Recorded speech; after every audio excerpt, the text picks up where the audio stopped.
Good morning, guys. How's everything going? Just want to check in. Obviously, you see who is in front of the camera. Yeah. So, we've got 2 appointments this morning. One at high risk first, and then the next one's going to be at the OB at New Beginnings, Dr. Young. So, we're going to be a little busy today. We're going to be getting out, making our runs, doing what we got to do, and then just kind of chill out afterwards and go from there. Also, for everybody, happy Valentine's Day. Yes, it is Valentine's Day, and I did get up a little bit earlier, cook some breakfast for us, so we have a good meal going out the door, and did a nice little flowers and cards for somebody. So there's some flowers that somebody got, and a nice card, a couple of nice things to go along with what was already said in it. So hey, happy Valentine's Day. Other than that, everything is good, and we're going to be heading out soon so we can get to our first appointment. We'll check in, do what we got to do there, and everything will be good. So, talk with you guys later.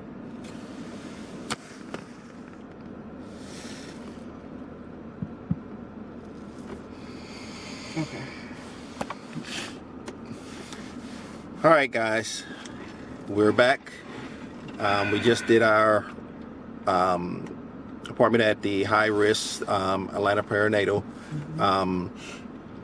Was given an ultrasound. Baby's still doing good. She's gained a bunch of weight, but she's basically doing her thing again. She is a very active baby, and again, she has flipped herself over, so she again is in a breech position. So yeah, now we are officially considered a breech pregnancy because they, consider a pregnancy breech until about 36 weeks, or because we're 37 this week, we are definitely considered a breech pregnancy now. So yeah, it's official. Well, but I'm not too worried. I know we're good. Everything's going to be all right, because as active as she is, I think she's going to do another backflip and put herself back into position. So Well, I trust that everything is going to turn out okay. Well, I wish I could be as hopeful, because yeah. Okay, well, I will be the confident for both of us. I'm a 100 and whatever % confident, and that'll blend in and take care of you over there. But yeah, I'm pretty disturbed, you guys. She's not feeling the best, but I'm still confident, and I still believe, and I know we're covered, and I know everything is going to be all right. So when we go into this next appointment, we're going to get some more information, because we're getting plenty of information, and we're going to ask a few questions in reference to our options. Yeah, options as far as what's going on. But I think between New Beginnings with Dr. Young and this other practice, Atlanta Perinatal, which is our high-risk office that we go to, I think between the two of them, we're going to be good still. Yeah, we're going to be good. And ask, seek, and find. So we're going to continue to pray. We know you guys are going to continue to pray for us, and we know that we are going to be bringing home this nice, maybe not fitting in newborn Chunky. Clothing. But okay. yeah, Okay, y'all. So the verdict on her weight, because we didn't say that, but she has gained a whole lot of weight. Because the last time we checked in, she was. Remember, I was telling y'all she was 5 pounds. Right, about 2 weeks ounces, about 2 weeks ago. Do y'all know this little chunky butt in here is 7 pounds now and 9 ounces? 7 pounds, 9 ounces. So, average size for those cashes. That's because of your side of the family. My side of the family, we 8 don't and have above. big babies. They got them little midget babies, them little tiny babies. Now 6 and 7 pounds. Because I'm looking at, because Jalen was 9 pounds and 7 ounces, if y'all remember us telling y'all. That baby, that boy, that little bowling ball, I had to give birth to that 9 pounds, 7 ounce. But, yes. And that's because of his side of the family and those big old bowling balls. That's so you don't have to worry about those little tiny babies, scared to pick them up. They already got some weight. And they are just ready to be held and played with, and people don't have to worry about, oh, the baby's just so tiny. I'm just scared to pick her up, but we don't have to worry about that. She'll be walking in about 3 months. What? Who knows? I ain't trying. Look, I don't know about y'all, but I ain't trying to be lifting up no 8, not even 8 or 9 pound baby. She's going to get, and if she started out at 6 or 7, eventually 9, 8s, 10s, 11s, all that stuff comes anyway. If she that big, she gonna have to come out the womb walking. I can't do it. Well, both of us too old. Anyway, it's going to be all right, but we are at our next appointment, and it's about that time. Yeah, it's about that time. Let's run Plus, we got a lot of questions. So, yeah, we do. Anyway. We'll talk to y'all about those afterwards. Really? Yeah. Okay. We're also going to be trying to find out the dilation of my cervix, too, so we'll see. All righty. All right, y'all. Bye.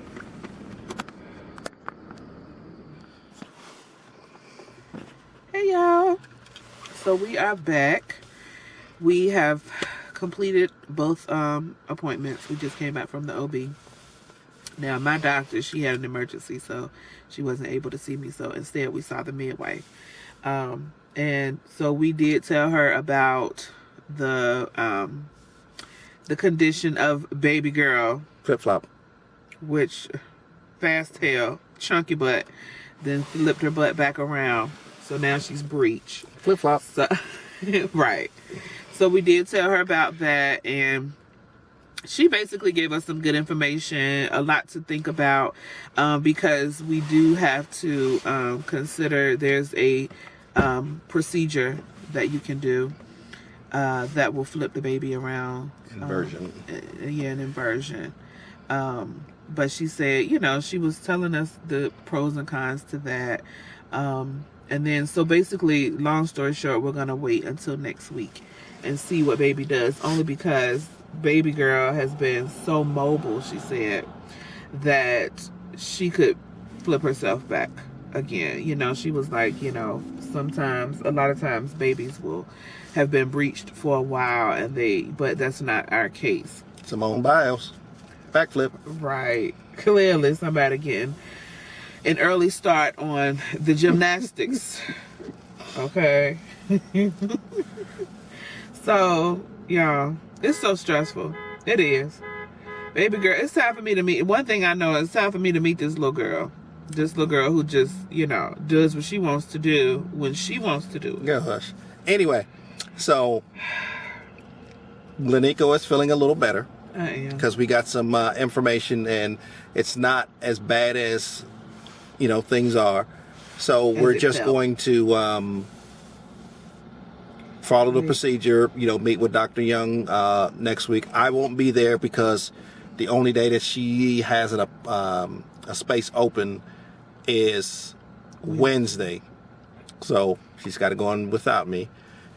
The good thing is she'll be able to ask a lot of different questions that she wants to get, other than what's going on as far as needing to do an inversion, or hopefully by the time we get back Wednesday, somebody will have done her next backflip and be back in position. So we'll take that, but we're going to be good. I know we are.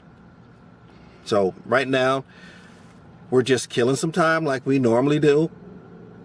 We're about to go get some lunch because we had a very nice breakfast that I cooked. Mm-hmm. Now we're gonna go get some Jamaican food. Island jerk. So we're at Island Jerk Jamaican Cuisine in Conyers on Shakedown Street. Mm-hmm. Now that's really throwing me off. Right. 130 Shakedown Street. Gotta love really these street Shakedown names. Street. Gotta love these. But anyway, so we're gonna grab something to eat, and then we're probably I know I need to run by Best Buy. Did you ever get that stuff you needed from Walmart? Mm-hmm. Okay, so what she needed from Walmart last week, she already got. So Best Buy, I might need. Matter of fact, I do need to shoot by Walmart and Home Depot because I got some stuff I need to do. But other than that, we're having some fun. We're gonna eat good, and we're gonna talk to you later. You know. Bye. Yep, put your Hollywoods on. I'm sorry, your Atlanta Housewife glasses on. Hey guys, as you all know, yesterday James and I had our 2 appointments. We had first our high-risk doctor, and that was where during that appointment is where we learned that unfortunately baby girl has flipped herself back around again, and so now she is breached. So we are considered a breech. So that kind of changed the game a little bit, because unlike, I know there's been a couple of times where she has, because like the doctor said, she's been very mobile. And so she has done this a few times. So, but unlike the other times when she's done that, you know, the doctors don't really get concerned because, you know, they know that we still have time to, you know, for her to make that shift again.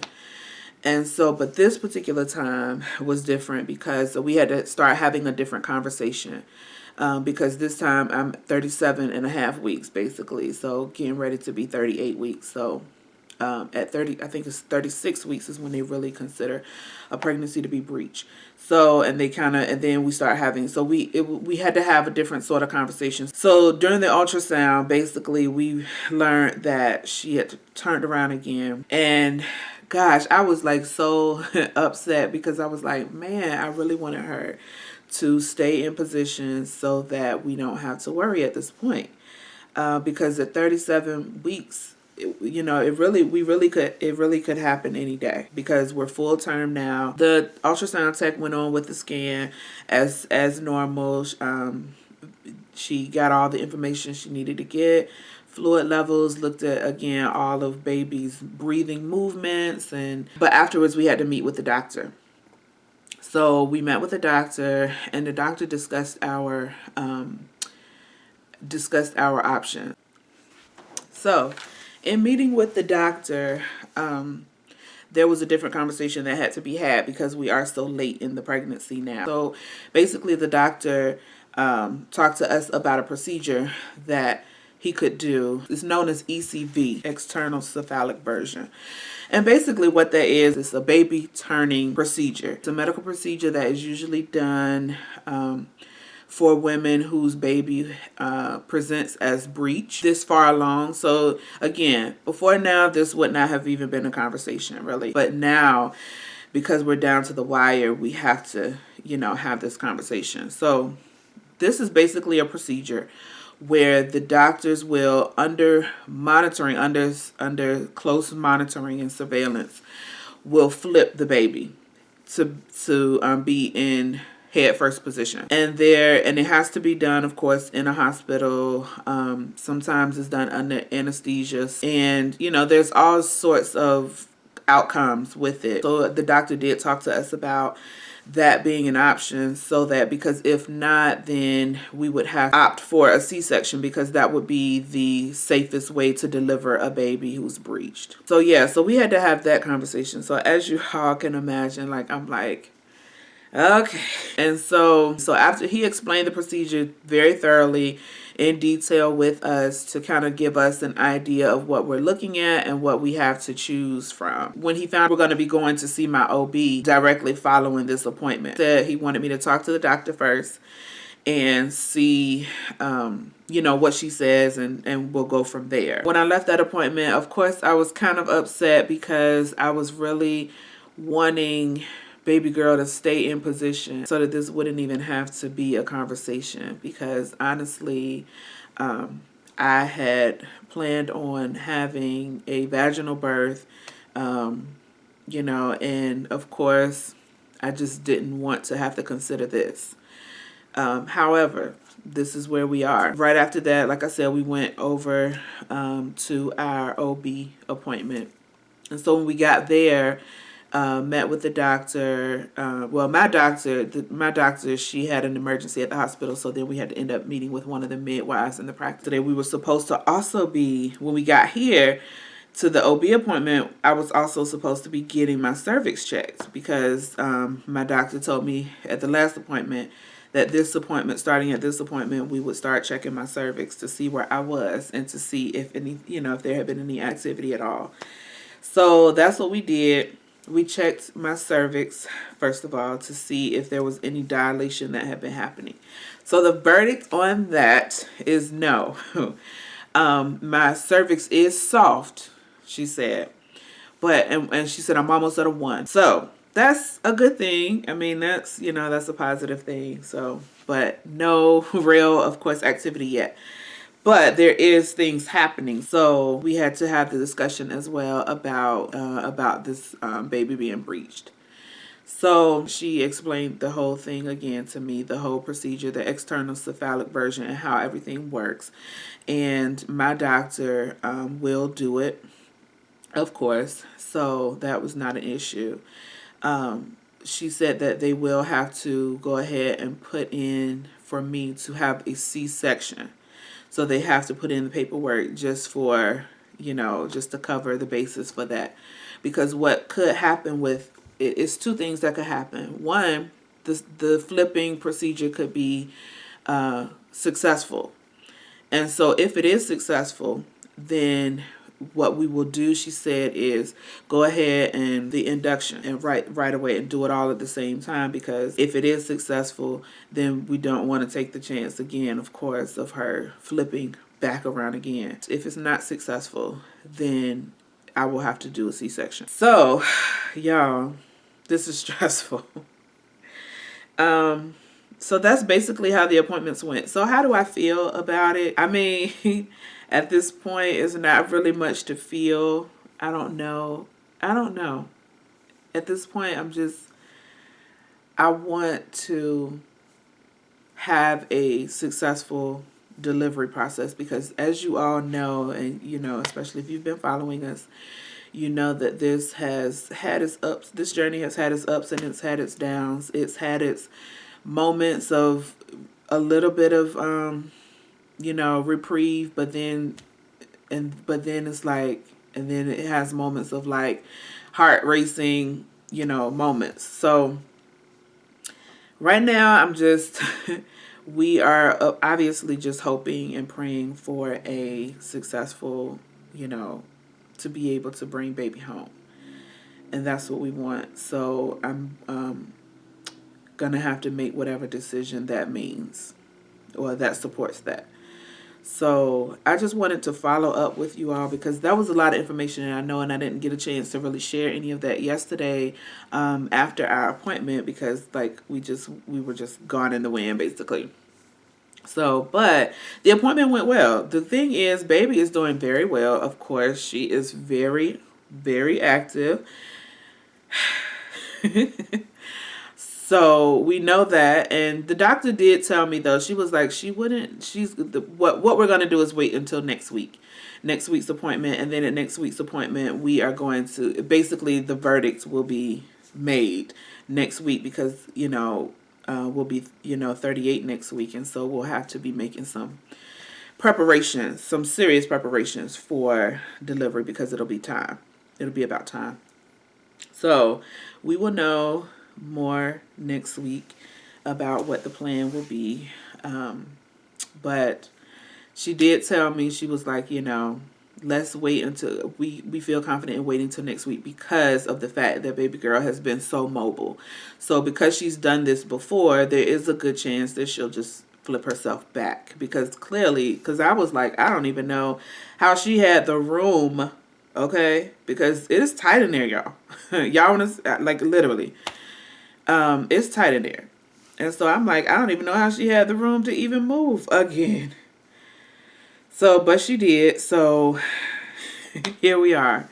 But she said because baby girl has been so mobile and she's been moving so well and she's done this before, she said she would kind of be worried if the baby was breech for a long time, which that hasn't been the case with baby girl, because even when she was breech, it was like by the next visit she was not breached, and then she was breached again, you know. So it was like she was moving at a very rapid pace, and so we're hopeful, but we'll have to just see. That's all we can do.